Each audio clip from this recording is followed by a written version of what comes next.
Bueno, pues ahí está de manera totalmente sorprendente.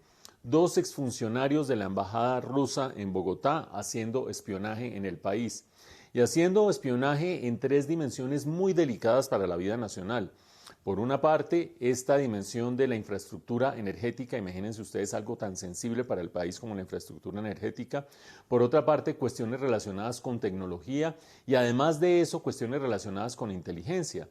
Pero incluso yo iría más allá, porque los dos indicios que prendieron las alertas en las autoridades colombianas, según el informe de la revista Semana, tenían que ver con que estaban llegando a la sede diplomática de Rusia en Bogotá muchos funcionarios expertos en el tipo de helicópteros que se usan en las Fuerzas Armadas de Colombia y desde esa perspectiva que se esté averiguando la fuerza pública en Colombia qué clase de helicópteros usan y cómo son, etcétera, etcétera, pues además involucra un tema de defensa.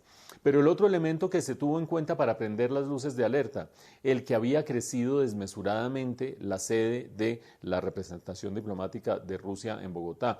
Se dice que superaba el número de los 40 funcionarios, algo muy grande para un país como Colombia que no tiene unas relaciones tan intensas con Rusia, sobre todo de cara o comparado con otros países de la región.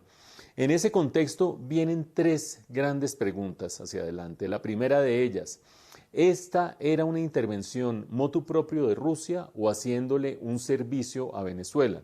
Yo creo que la respuesta es medio irrelevante porque en últimas Rusia no le hace un servicio a Venezuela porque sí.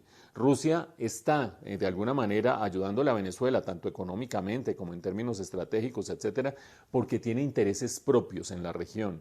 Desde ese punto de vista, Venezuela es una puerta de entrada a la región y si no fuera Venezuela, también estaría Rusia en todo caso tratando de tener presencia, de hacer inteligencia, de recoger información en una zona de influencia de Estados Unidos que es América Latina.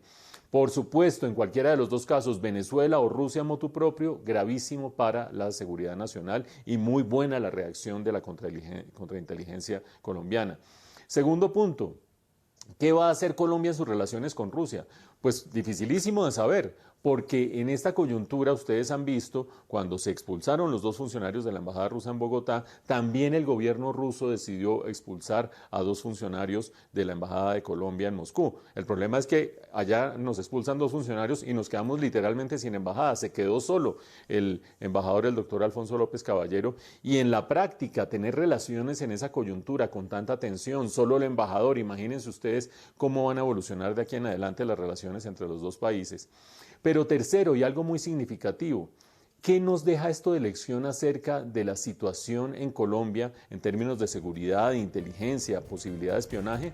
Pues había una serie de informantes que eran los que les estaban dando justamente todos estos datos a los funcionarios de la embajada rusa. Si ya se ha detectado qué operaciones, qué movimientos, con quiénes se reunían estos funcionarios de la embajada rusa, pues es muy fácil o por lo menos viable para las autoridades colombianas identificar esos informantes, saber dónde están, quiénes son, indagar por ellos, interrogarlos, qué información dieron, de qué tipo de instituciones, etcétera, etcétera, y ver si allí hubo problemas de seguridad, con un elemento que hay que tener presente. De cualquier manera, en Colombia tenemos una estrategia lidiando con las guerrillas, lidiando con los grupos al margen de la ley, lidiando con las bandas criminales, que hace que las distintas entidades estén bastante adecuadas para hacer frente a estos intentos de usurpación de información delicada. No quiere decir que estemos totalmente blindados, pero sí por lo menos son entidades que están acostumbradas a lidiar con ese tipo de circunstancias. Y ojalá en todo ese contexto se termine develando qué clase de redes adicionales a las de estos dos funcionarios había tendidas o hay tendidas en este momento haciendo inteligencia y espionaje en el territorio colombiano.